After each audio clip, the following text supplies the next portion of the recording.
Hi, y'all. This is Kristen Chenoweth. Hi, I'm Gloria Stefan. This is Sarah Bareilles. Hi, I'm Patti LuPone. This is Lin-Manuel Miranda. You're listening to the Broadway Podcast Network.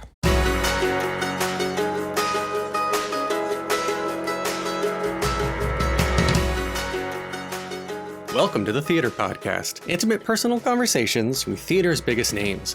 This episode is with none other than Amber Ardolino, who you may know from the original Chicago production of Hamilton, or making her Broadway debut in the Broadway version of Hamilton, or the Philip or Eliza tours of Hamilton, or tours of Flashdance, West Side Story, Legally Blonde. I mean, I'm not going to read her whole bio here because I do as I get into the interview with her, but she was just an absolute delight to talk to. I didn't know her before this. I didn't know her personally before this interview, and we just talked, and she opened up so much. And Amber, if you're listening, thank you for really going there. I was so happy with our conversation, and you surprised me. And we actually talked about this a lot in the episode, but we did this deep dive into how each social media platform, TikTok, Twitter, Instagram, whatever it is, showcases a different side of her personality. And what we learned from all of this is that none of those are really truly her. Like, her personality is completely different in a good way from like what you might perceive about her on social media. And that goes with anybody. Again, my PSA for the day is you should never judge anyone or compare your life or anything you're doing to anybody else based on what or how they post on social media. I said, have you always wanted to perform? Have you always wanted to do theater? And she goes, yes, absolutely. Never questioned doing this job until right now, COVID, and being by herself and not working and the struggle that comes with that. And that, of course, leads into what I love to talk about on the podcast, mental health and her own sort of road to recovery. As always, before we get into this, please find me online at theater_podcast on Instagram and Twitter, facebook.com/officialtheaterpodcast. Show your support through Patreon at thetheaterpodcast.com/Patreon, Patreon. Wherever you're listening now, please leave a rating, leave a review. I love to read the reviews. And now, everybody, please enjoy this extremely wonderful episode with Amber Ardolino. Here you go. 1, 2, 3.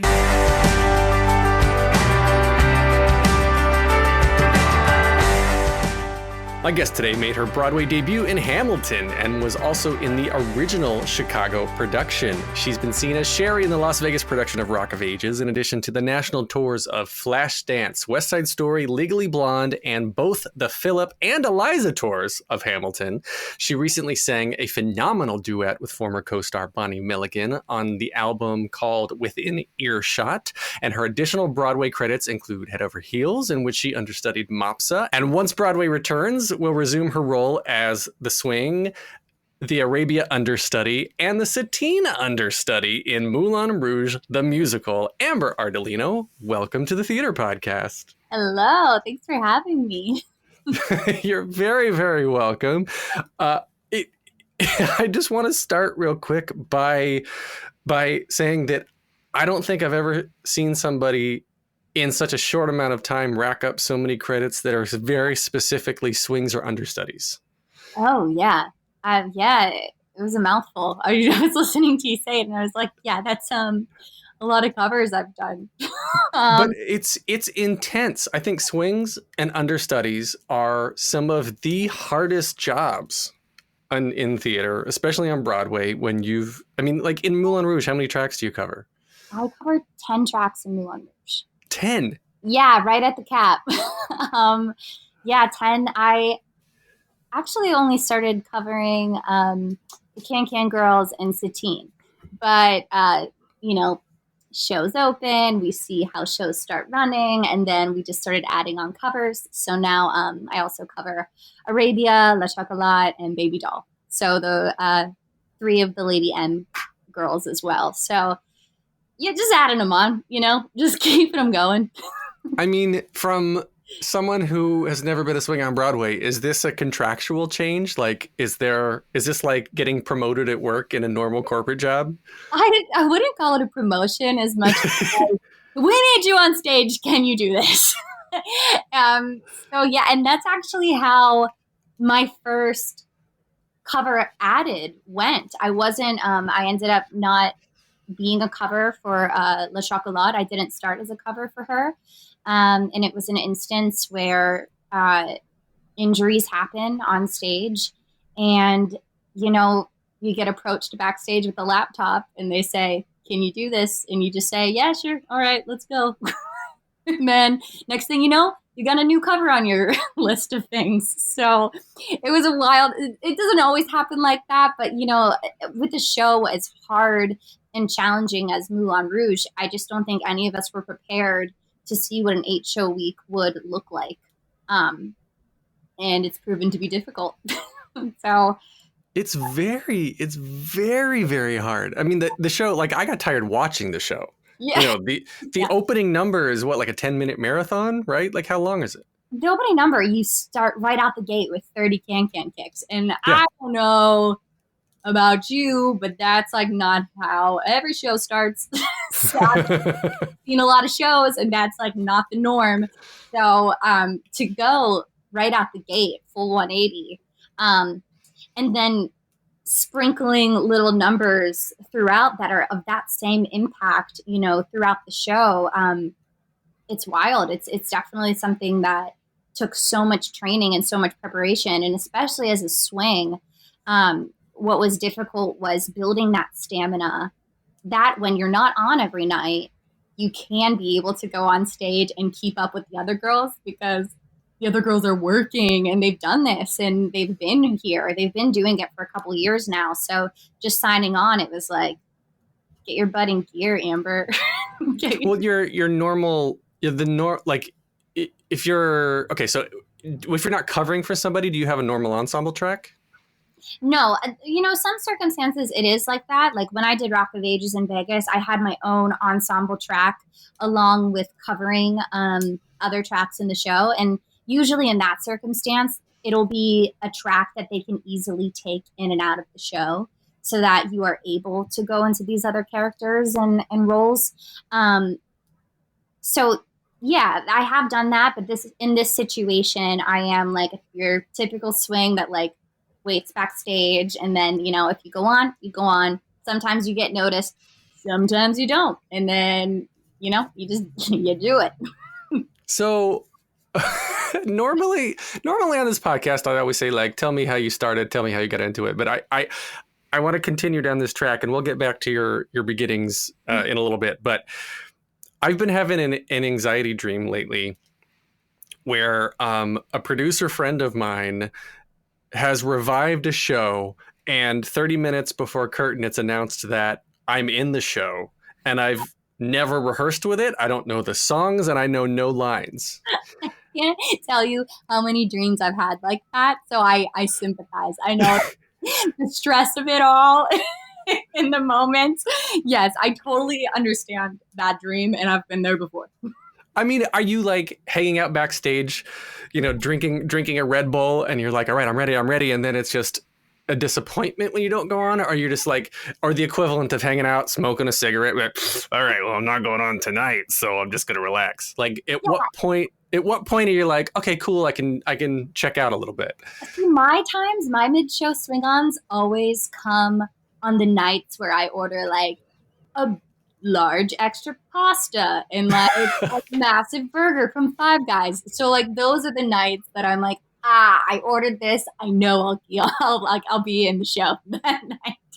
So I you know, and that's the gamble with it. Like when you're a swing, you never know when you're going to be on. But it's also kind of the most exciting part, and that's what I enjoy the most about swinging is that rush of are you just going to go on at any moment? Like, do you have 30 minutes to get ready and like put on a lip? And like, you know, when I made my debut in Moulin Rouge, I was thrown on stage in a costume that I had tried on once, no makeup, and they threw my hair in a wig. And it's like, those are the moments in theater where they're just the most exciting because like, you know, how often does that happen? So it's fun. I love it. Some people hate it. I get a kick out of it because like, you can never take it too seriously. You're just like, you know what? It happens. It happens. Yeah, I feel like I don't have enough life experience to be on stage to be comfortable with that because I want to be able to rehearse and rehearse and rehearse and know what's coming and be comfortable enough with what should be there to be able to handle anything that changes, like Right. anything that needs to be improvised at the time, right? Right. So That's hard. Like I think as actors we're such perfectionists and like we want everything to be perfect. And I think being a swing and like given this opportunity, it's like completely sheds you of that skin of like you have to be perfection on stage at all times, because it's like, okay, well, yeah, that's just like not gonna happen. So get over it, girl. Like laugh about it, or you know, be upset that it just didn't go the way you wanted it, and like that's not how to live in this business. So well, have you always been like that, or has this profession in swinging primarily like gotten you to that point? I think I've always been pretty go with the flow. I went to performing arts high school. um some random funny stuff would just always happen to me, like on stage, where I would just be like, well, that happened. Like one night, so we were doing a chorus line. Here we go, already getting into the grandma stories. Here we go. I was doing a chorus line. One day when I was doing a chorus line at 16 years old, like literally, like I couldn't even drive.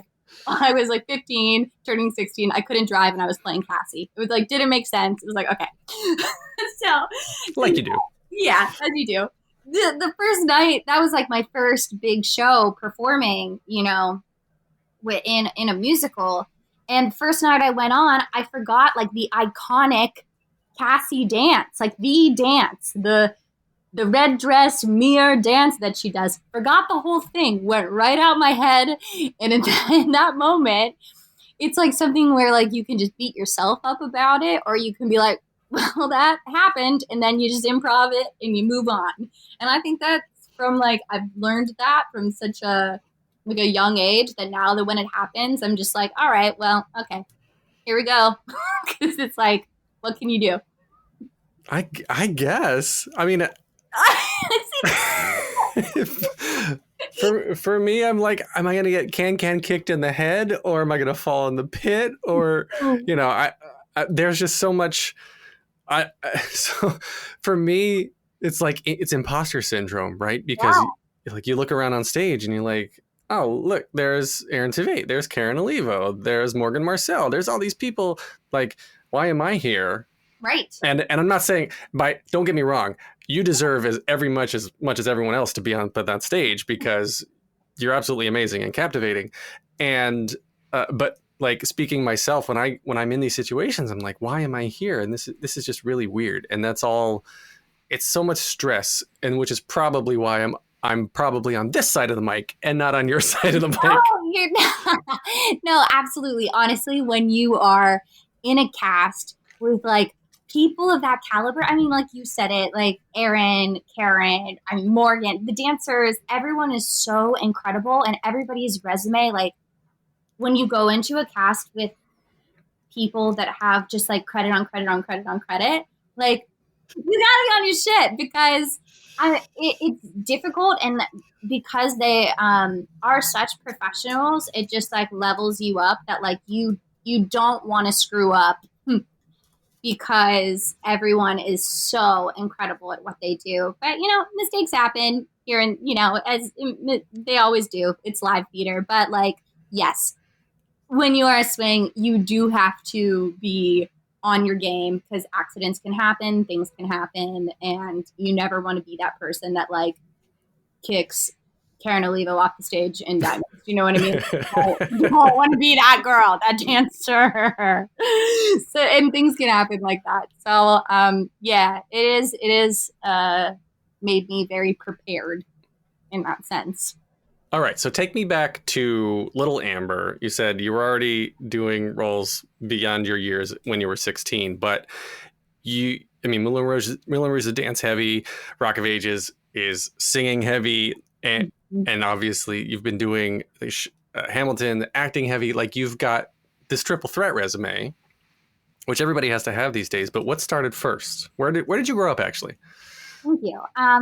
So I grew up in like country town, Pennsylvania, like middle of nowhere, like a fancy night out in my town is a trip to the hot dog shop, which is a restaurant.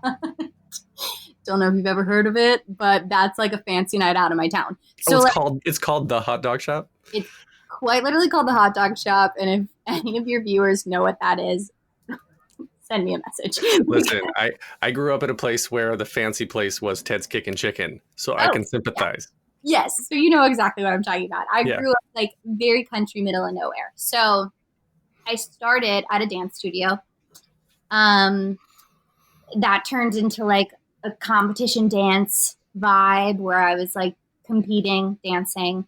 And then I always like knew I wanted to sing. I always had a loud mouth. I was always like singing in my couch. I'm in my kitchen, singing at home on the couch. And I knew that I wanted to be a singer. And the studio I was competitive dancing at said, well, no, you have to choose one or the other. And I thought, why? So I actually quit competitive dancing and I started focusing more on like musical theater. I knew I wanted to sing. I knew I wanted to act. I wanted to start getting into musicals. Why? Well, what was it about musical theater at that point? Yeah. So the first show I ever saw was Pittsburgh CLO and Benedum Center actually have like a really great, theater scene. So I would drive like an hour to Pittsburgh and me and my mom would go see Broadway shows in Pittsburgh. And I remember the first show I saw was Miss Saigon. And I was so overwhelmed. I've never had an experience in the theater like that where I was like crying and just emotional and just like in love with it. And I was like, wow, I just like, this is something I have to be doing. And I'll never forget like sitting in the theater and like watching like In the Heights, like watching like the dancers. I always like was able to pick out like ensemble members and like people that I was obsessed with.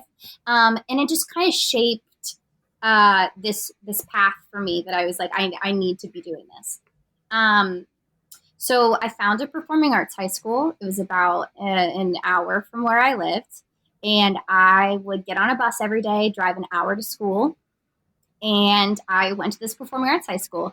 And I felt so at home. Like that was like for me, like, okay, this is end all be all. I am putting all my eggs into the musical theater basket. I was not going to be a mathematician. I was not going to be a science gal. So like I just had to commit. Do you know what I mean?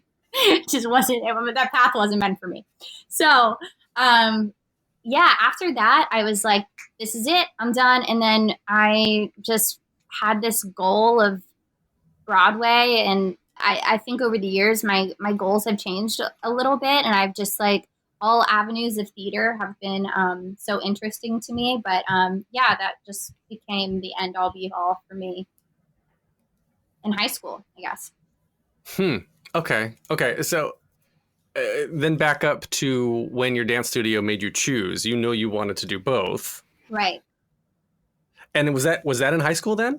That was I would say middle school when they made me choose. And it was more so like competitive dancing was back then, like competitions, like you were at a competition every weekend and it was like very hard, very like Dance Moms, right? Like that show on TLC? Yeah, Straight Outta Dance Moms, which was in Pittsburgh. So that was like where I grew up. Dance Moms, that was my life, like all in middle school. And I realized it just wasn't the life I wanted. It was high stakes a lot.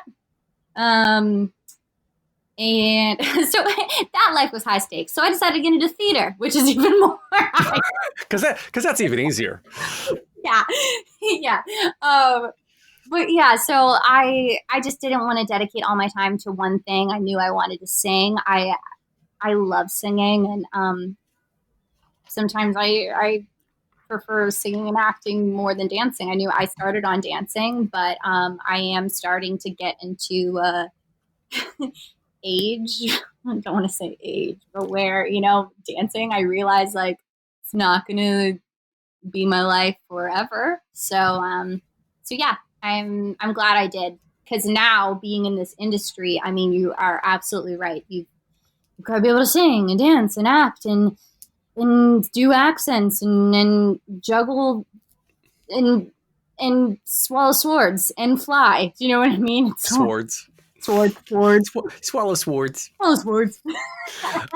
Yeah.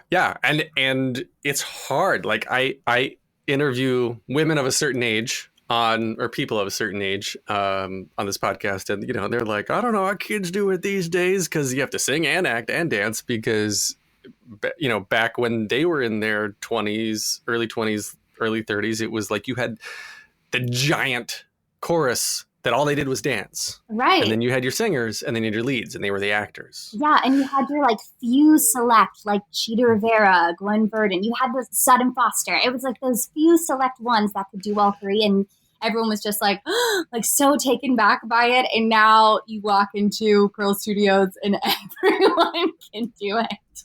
Where do you think that came from? My before you answer, I want to say my theory is, with the rise of social media, it's easier to find everyone who can do it, / those who want to do it. It's easier to learn because they can watch videos. Sure. And I think that's a lot of where I've gotten my training also, is watching videos and mimicking these people that I admired and learning after them. You're right. It's so much more accessible now. And the training, people, you can do the training. Do you know what I mean? There's so many avenues to train now in fields that you just have never, put work into before. So yeah, I think it's an easier way to go about it, but it's also harder. To be able, Broadway is now you got to sing a high E and then kick your face at the same time, and then and then give a dramatic monologue. Do you know what I mean? It's a lot. So keeping kind of head on your shoulders with that is difficult in this business, because there is so many, Well, yeah, and speaking of social media, I mean, I was looking through yours to prep for this, and you've got a lot of posts where you're creating a lot of content. And actually, now that I think about it, the one place I didn't dive into was TikTok, because oh no. Yeah, that's why. Because it's about to get banned today, or should we just No, it's just it's just there, and I'm such a creature of purpose and function that I'm like, I don't need it. It's something I thought I was my friend told me about it, and I was not interested in TikTok. I knew it was around, and before TikTok it was Musical.ly, and Moulin Rouge made a monster out of me because they asked me to run their TikTok account. And then from there, I was like, oh, I'm going to make my own TikTok account. And then next thing you know, you're creating all this content. And now I have, 100,000 people following me on TikTok every day that are like, what are you going to do today? What are you gonna? And it's a beast. It's once you get involved in TikTok, you're doing it. People are creating and singing and dancing and acting and doing scenes and lip sync. Yeah. It's such a different world to the other social media platforms. It's interesting. Well, where do you see yourself being the most authentic? Or is there any version of social media where you are your authentic self? Okay, that's very interesting. It's an interesting question.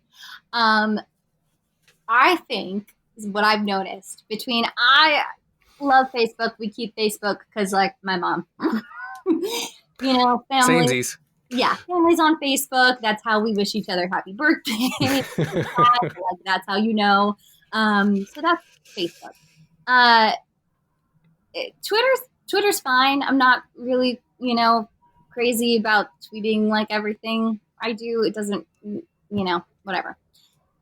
Instagram for me has always been a way to collage my life events, my things that mean things to me. Artistically, I love putting pictures together that like look good. I don't know why. It's more of like a fun thing, a Pinteresty kind of thing for me to do. I like Instagram for that reason. I think it's that's what I get out of it that brings me joy is I like doing that. TikTok is the shit show that keeps on giving. TikTok, I find on Instagram, I try to be a little bit more, I guess, professional. I'm not the same person on Instagram that I am on TikTok. Because TikTok is an eclectic group of people that post like funny videos, and like I find the content I'm doing on TikTok is just so different than like what I'm posting on Instagram. And I kind of love that not a lot of my friends are on TikTok because I don't have to like do it for anyone but like myself. Like I create what I want to create. It's not like I'm like doing like I have to like impress people, or do you know what I mean? Instagram I think is so like stuffy in a way that like you're posting your highlights, and Instagram is like posting your best bits about yourself, and TikTok for me is like fun. That's so interesting. It's so interesting how you described it, that as Instagram as being more professional, because like looking through your Instagram account, it's lots of like it's show pictures and it's pretty like, you know, like the Pinteresty collage and stuff. But there's also, I guess for lack of a better term, there's a lot of skin shown on Instagram. Oh, yeah. Oh, my God. My mom told you to say that, didn't she? Okay, Mom. Cool. Hang up. Yeah.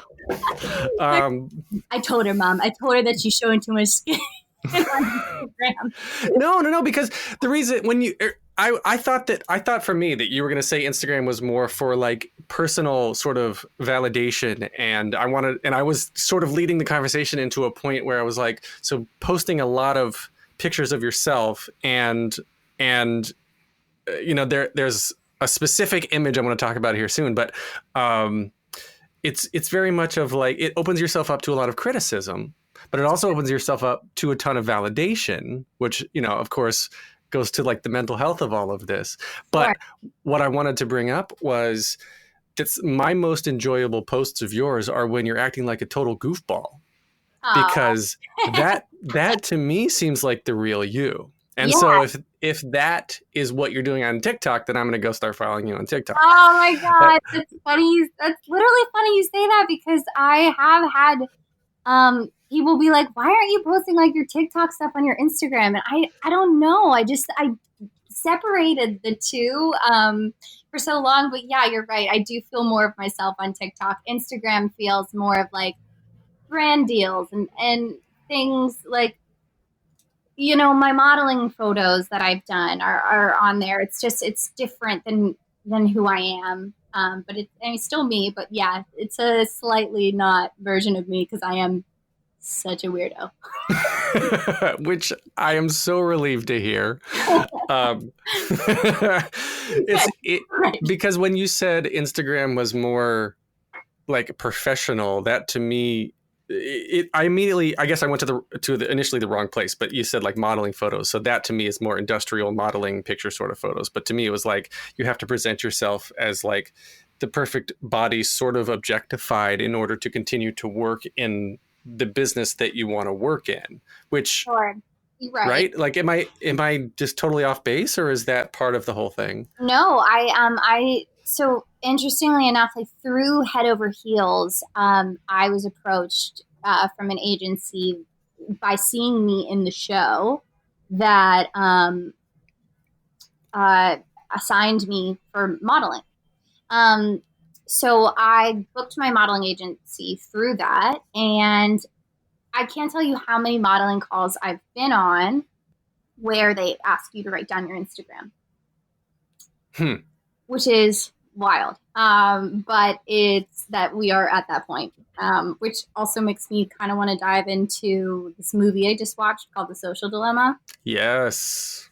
you heard of it? I have, and people keep asking me to watch it, and I think tonight's the night, actually. Yeah, I think tonight's the night for you to watch it. It taps into all this social media business and how, I mean, it's so prevalent now in our society and in my jobs, even for commercial jobs. I've been on asking to see my Instagram, but yeah, modeling in general, which is probably why you can say you see a lot of skin on my profile, is a lot of images through, that. But yes, so modeling calls, I mean, even having to write down your Instagram has been wild that's even a thing. Yeah. And well, it translates into Broadway and theater too, because if you've got two people up for the same job, that all things being equal, except someone has 50,000 followers and someone has 5, Mm-hmm. who do you think they're going to go with? Which is crazy that it's even that. It should be talent, right? Well, yeah. It should absolutely be talent, but like you said, that's not the world we're living in anymore, which just more pressure. It's pressure to maintain. Yeah, because like in New York in general, I guess why I respect it so much, as opposed to like, I mean, not to shit on LA, but to shit on LA a little bit, because New York, it's like for the longest time, and now it's unfortunate because it is starting to take that turn a little bit. I see like bringing in stars to keep shows open. Stunt casting. But yeah, I mean, I guess that's what I appreciate about New York for so long, is because it is an industry where they are going with the person that is best for the job. So interesting that it's starting to kind of take a turn social media wise. Well, then, okay, so walk me through a little bit of the most recent timeline. God, there's so much that I'm going to talk about that I don't know if we'll have time for. It's already 30 minutes in. You were the youngest member of the West Side Story Tour. Just want to put that out there. You have tons of Hamilton on your resume. So real quick, do you feel like you're getting pigeonholed for Hamilton, or have you moved beyond that a little bit? Hamilton was such a special part of my life. I was in it for 3 years. I don't think I've ever stayed with a show that long. I'm usually like a 1 year and done type gal. There aren't that many shows that are open for 3 years. Right. But Hamilton was so good to me. And that's why I felt like it was, something that I could do to become a universal swing, because I had started in the ensemble, and you don't normally transition to being a swing once you're already in the ensemble and you have a track. I just, am nuts and I wanted more work to do.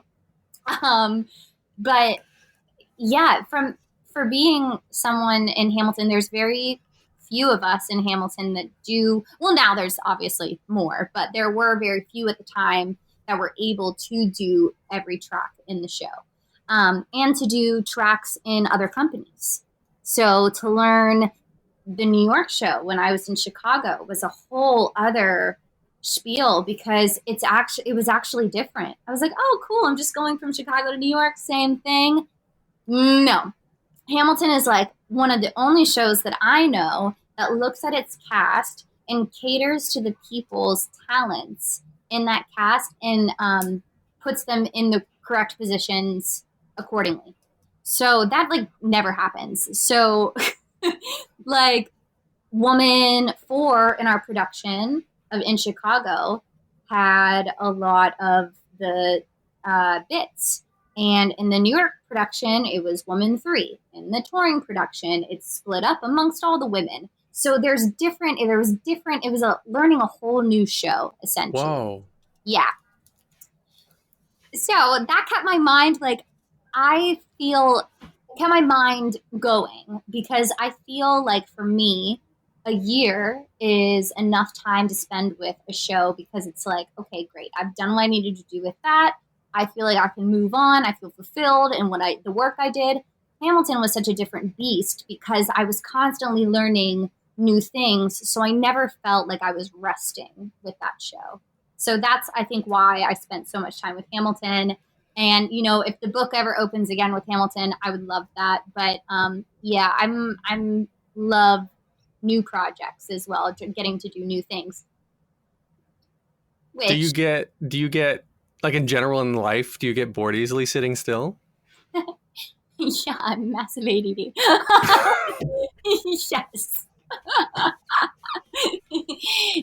Bingo. On the nose. Yeah. Yeah, absolutely. What is it about theater in general, though, that you think made you want to put all your eggs in that basket? What made you want to stand on stage and in front of a room full of complete strangers and bare your soul? Oh my gosh. Yeah, literally. That's exactly what you're doing, right? Yeah. If you're good, yeah, you have to. And it's opening up yourself to a bunch of people that get to openly just like willingly judge you. Mm-hmm. Well, what is it? Why do that? Right? I don't know. Now you're saying it out loud. I should just totally change my career, right?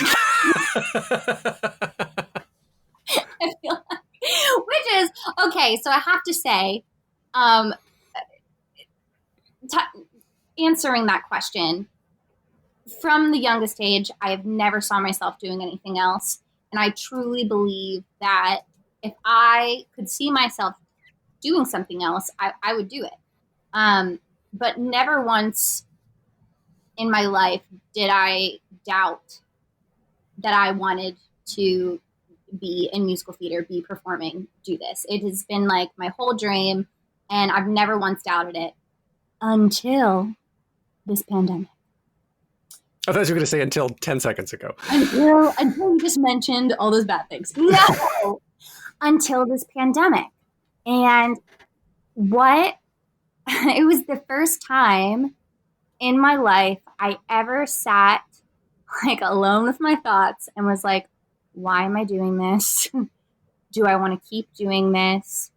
I could get a, degree, a certificate in interior design. I could teach dance at a studio to like special needs kids. That's something I've always wanted to do. Sidebar.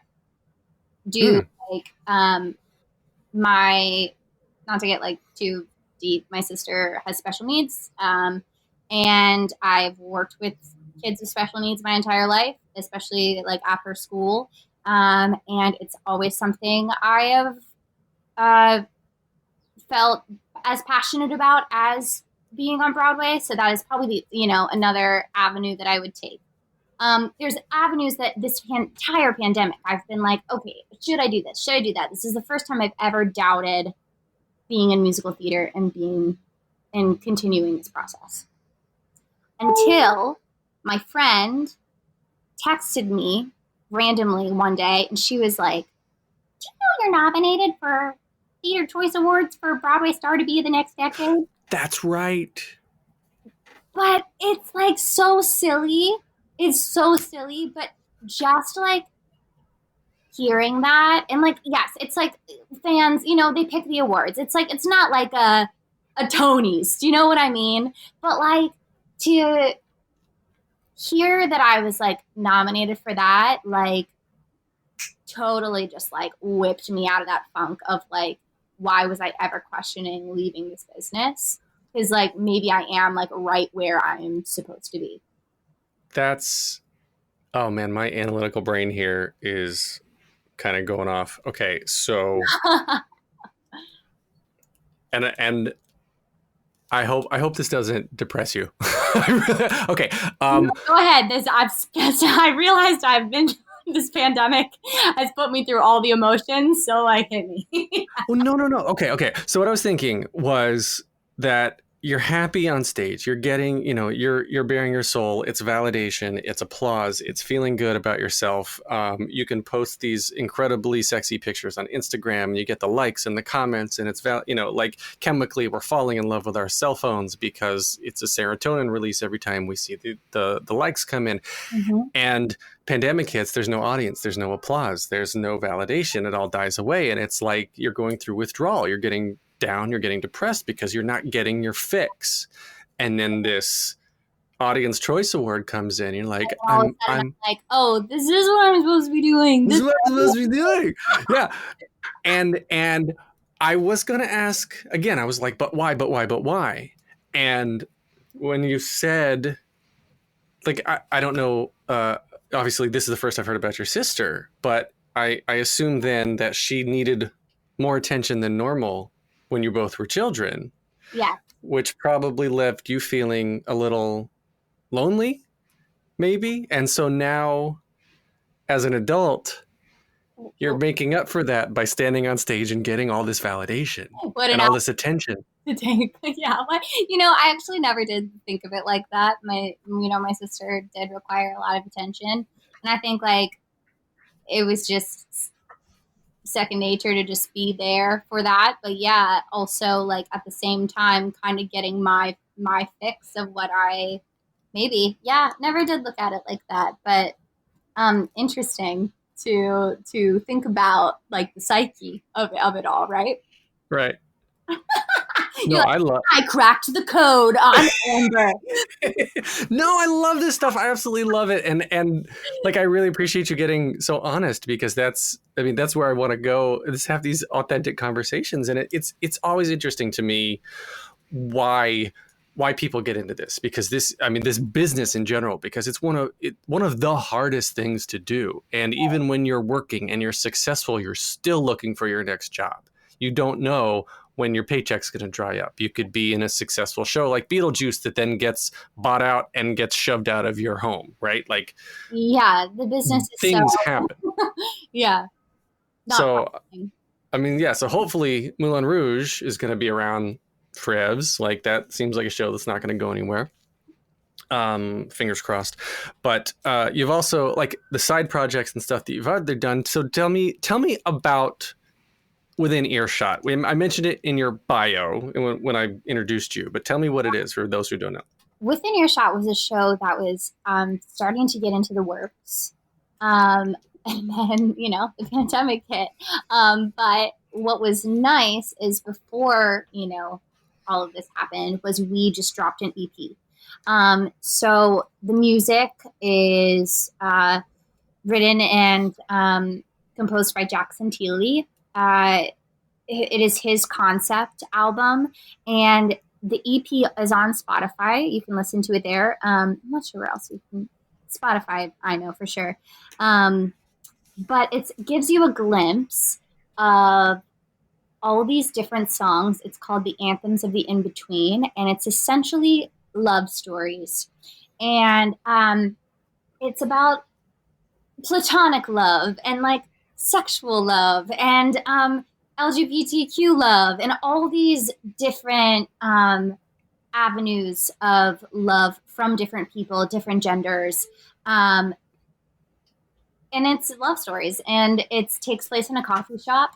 My song that I sing is a song called End Up Together. I sing it with Bonnie Milligan, and it is a song about us and how we were in love, we had a relationship, and we broke up, had some time apart, and then we see each other in a coffee shop one day, which happens in New York. I can't tell you how many exes I've ran into. It's never fun. But, like, it happens. And I think that's the coolest thing about Within Earshot is it's just, like, it's so normal. It's like a really cool show. So it's in the works right now. They're still constructing it. They're still getting it going. But that's where we left off with it last. And it was cool to do a show starting from the ground up. I've never been a part of a process like that before. This is my first time actually, one, playing a lead, and two, getting to create with, like, the creatives. So it was awesome. It's a really cool show. I think it'll be really great. I didn't realize it was in the makings of being a show. I thought it was just like an album that, you know, someone was putting together of great songs with great people. So now, yeah, I actually want to like see the whole thing now and read the story. This sounds really good. I think it's gonna be cool, and it's immersive. It's if they want to have like a coffee shop, like you are walking into a coffee shop. You can like get your order, like we'll bring your order to you as we sing. Do you know? It's gonna be like a whole thing. So yeah, I mean, it's Jackson Teeley. It's gonna be great, and I'm excited about it. So there are plans, I guess, for it when the pandemic is under control. I don't know if it will ever be over, but once we're under control and things open, hopefully we're gonna pick it up again. Yeah, safely we can start working together again. It is so wild that like we can't. It's hard to create. I just did like a Zoom workshop, my first time doing like a Zoom musical online, and it's interesting. It's just like we're not meant to work like this. Artists, we have to touch each other. We have to be in the same room with each other. We need that energy that you just can't really get over a computer screen. So hopefully, you know, we get back to that eventually.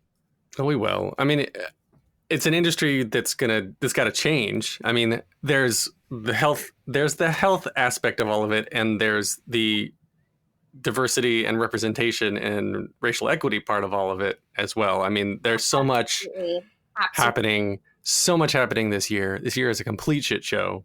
And do you know what? I feel like a shit show in the best way, because it's causing people to wake up and it's causing people to realize like Broadway's been sleeping on these issues for far too long, and to be able to have people in a state of mind like this feel comfortable enough to finally express like the bullshit that they've gone through, and then taking the steps to fix it.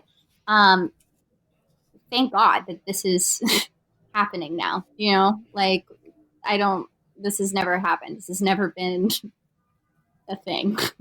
Well, yeah, it's really interesting to me as a white male, because I don't experience and have not experienced most of what I realize now in my 30s that a lot of people have experienced and never spoken up about.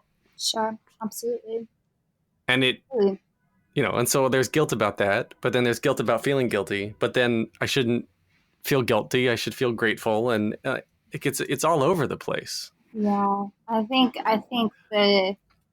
what we speaking up and using our voices and being there for others. This whole, I mean, my eyes have. It's this whole experience has just opened my eyes to like empathy for other humans and cancel culture and being there for others that like don't feel like they can, or be there for themselves, or like speak up or feel like they're being heard. Like to have that privilege that we can now like use to benefit others. I mean, yeah,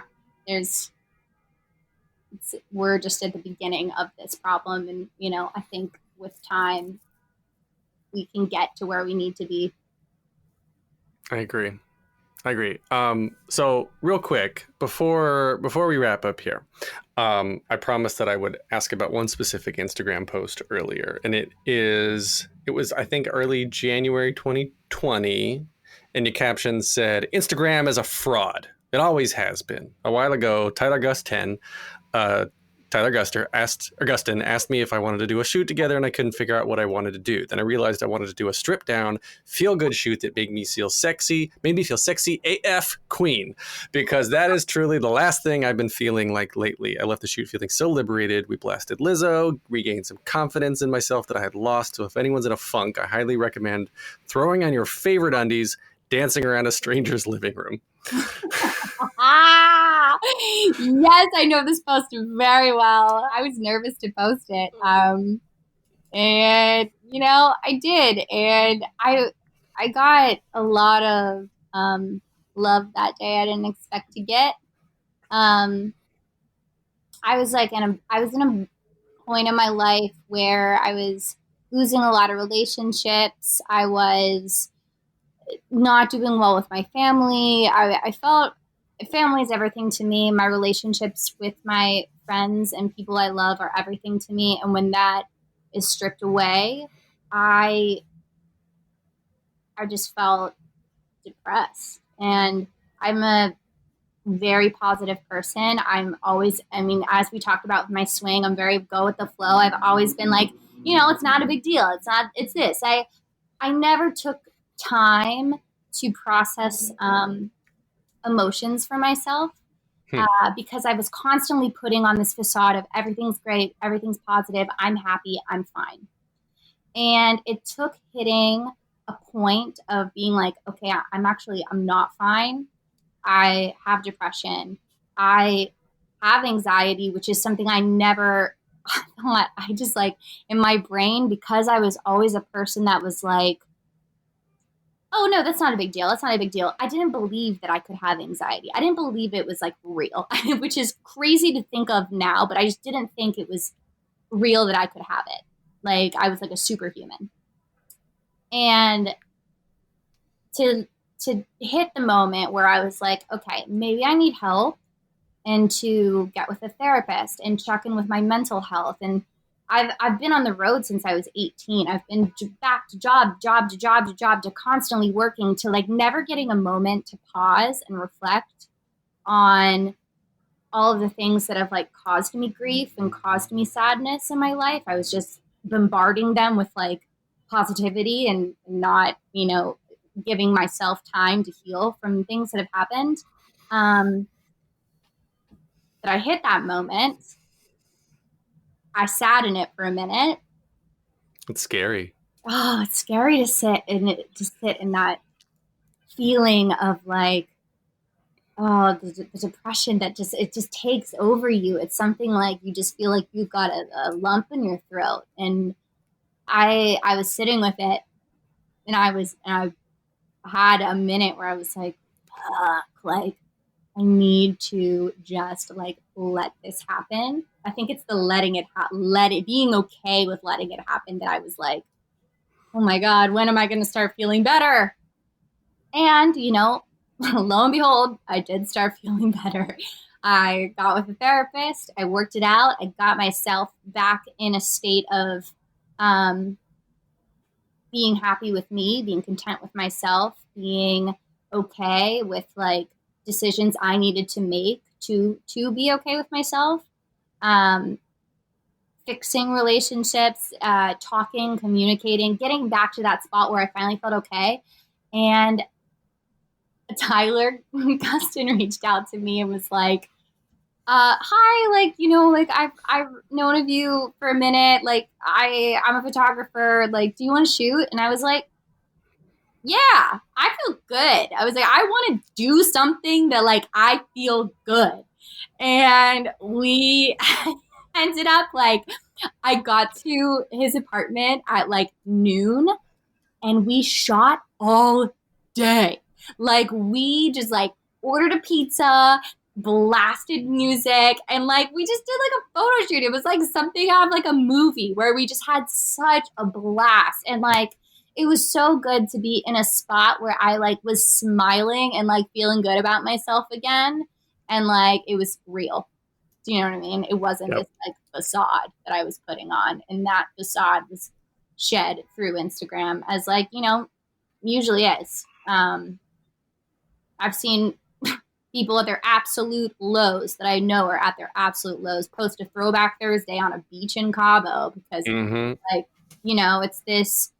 it's this facade. It is. It was difficult, but now I feel like, and not to go back to social media, but kind of, I feel like I'm in a place that like, I'm not going to lie about that stuff anymore. And if I'm having a shit day, I'm going to let it be known I'm having a shit day. Like Suicide Prevention Day was just a week ago. And like, I wanted to throw something up on my story about that, is because I feel like people in this business, especially in this pandemic, like, we think our life is all glitz and glam and Broadway and dancing on stage and having a blast. And like, we have our shitty moments too. And I've had a lot this year, and I'm happy to share that, like, I'm a human and it happens. Yeah. That's the point. That's the point of communicating, and the point of these conversations exactly is to try to let people know they're not alone. Like you're not alone. Yeah. No matter what. Right. There's always someone to call. There's always someone to turn to. There's helplines. If you don't have friends handy, there's all sorts of things. So as really. I have OCPD, obsessive compulsive personality disorder, which is different from OCD. So it's like can't see the forest through the trees. So like I hyper focus on small details and then like can't move beyond them sometimes. Yeah. And so realizing that in myself and why that was causing my own depression and anxiety, which, you want to throw it back to like what you said is something resonated with me, is like just putting on this face like everything's fine, because that's what I was told to do as a kid. That's what I was taught to do all through my life, which is be like, you're good. You're good. Just move past it. Don't talk about it. Don't acknowledge it. Just move past it. Right. And that's not healthy. It's not healthy at all. And the scariest thing, and I interrupted you, I apologize about that, but I interrupted you and you were sitting in it. That was one of the scariest things that I've had to do too. It's just like when I'm feeling bad, instead of being like, no, I'm good. I'm just going to go do something to get rid of it. And be like, nope, you know what? I just need to sit with this for a second. And it's really scary. Yeah, it is scary. I mean, it's like the saying, it's okay not to be okay. And it's cliche, but like, sometimes it takes more than a couple days to get back to a spot where you do feel like you're okay and you're going to be fine, but that's okay. It's okay to what? That. What's interesting, and it just occurred to me, I didn't even realize this until just now, that I used to do a lot of regional theater, and I would, on every new contract, I would feel so alone and so lonely. And I would question this every single time. Like, same thing. I was like, why am I doing this? I just want to sit in one place. I just want to be fine. And then as soon as, like a couple days into rehearsal, you start making friends and you're like, oh, this is why. This is good. This is good. And then I could never remember from the previous time that feeling goes away. And I didn't know how to sit in that feeling and be okay with it. It's like we need the human validation more than we think we need. Oh yeah. No, I'm just like, someone just touch me. Someone hug me. Someone tell me that like I deserve to be here. Right. And I think being in this pandemic. No, yes, you're right. God, you can't do that. Being in this pandemic, you are forced to be by yourself.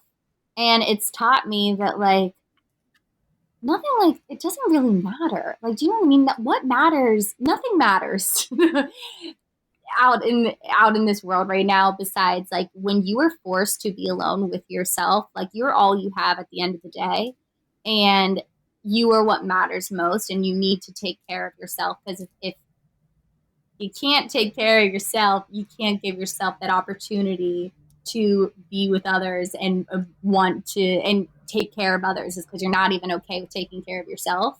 Mm-hmm. I'm a fixer. I'm a helper. Totally, right? Me too.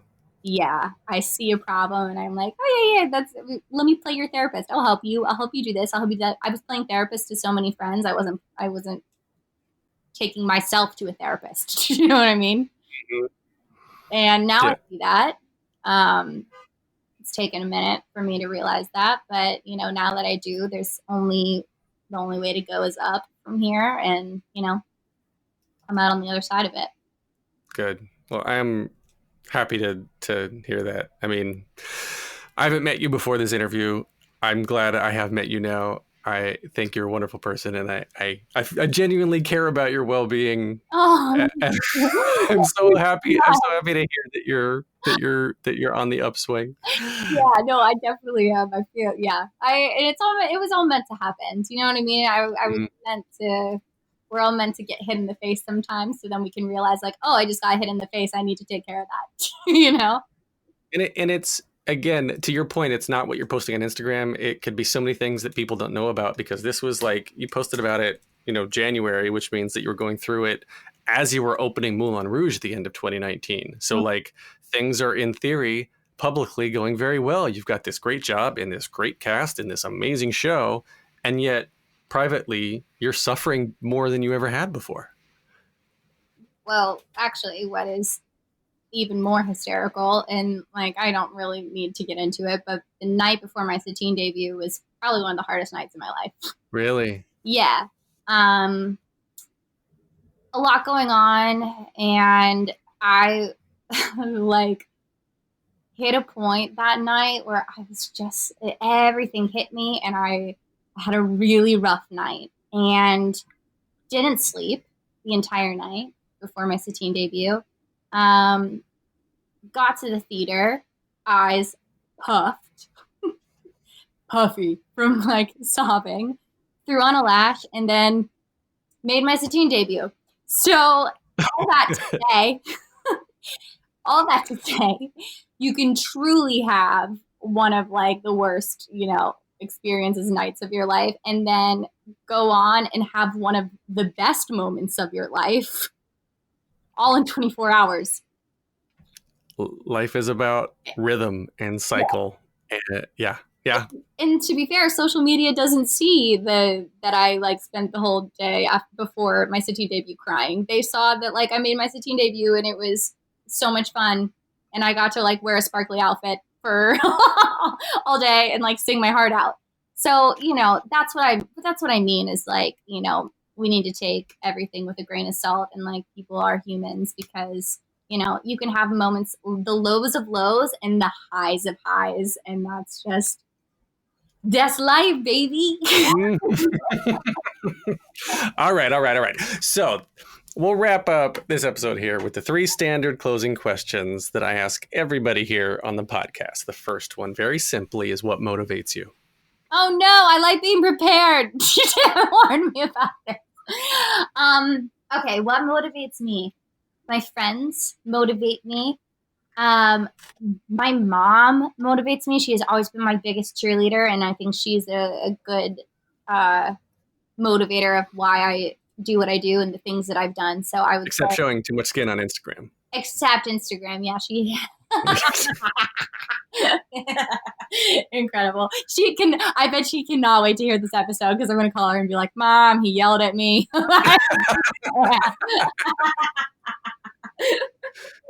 I didn't yell. I merely inquired. I'm just inquiring minds want to know. Okay. Second question is then, what advice would you give to your younger self and younger people listening now, starting out down a similar path? Ooh. Something I would tell my younger self is keep not taking life too seriously. You're nailing it. And these high school bitches don't matter. I had a rough high school. I didn't have a great high school experience. So I would tell myself to like keep your chin up, baby girl, because like it gets better, Oh man, I feel like we need to do a part 2 at some point that's all about high school bullying and family relationships. Yeah. Okay. Well, yeah. I'll see you next week. Okay. So the final question, hardest one. If you could only see one show for the rest of your life, but you can see it as many times as you want, what would you see? Oh God. One show as many times as I want. Ooh, I'm In the Heights. Totally. Nice. Okay. Where can we find you online? Now that we've talked about social so much, where can everyone check you out? You can find me on Amber Ardolino on Instagram, Amber Ardolino 93 on TikTok,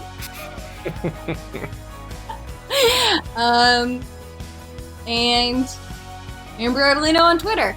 But you should watch The Social Dilemma first before you follow me on these apps, because maybe you'll rethink what you're doing with social media. But that's where you can find me if you want to talk, if you want to say hi. Sweet. All right. You can find more of me at thetheaterpodcast.com. Show your support at thetheaterpodcast.com/Patreon. I'm on Instagram and Twitter at theater_podcast. I haven't touched TikTok. Don't know if I will. For all you parents out there, I'm on facebook.com/officialtheaterpodcast. Please leave a rating and a review. Please spread the word, tell your friends. And thank you to Jukebox the Ghost for the intro and the outro music. And Amber, thank you most of all. Thank you for being your best self today.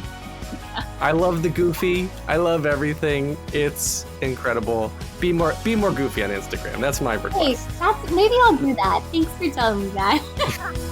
Take a deep breath, make the world a little colorful.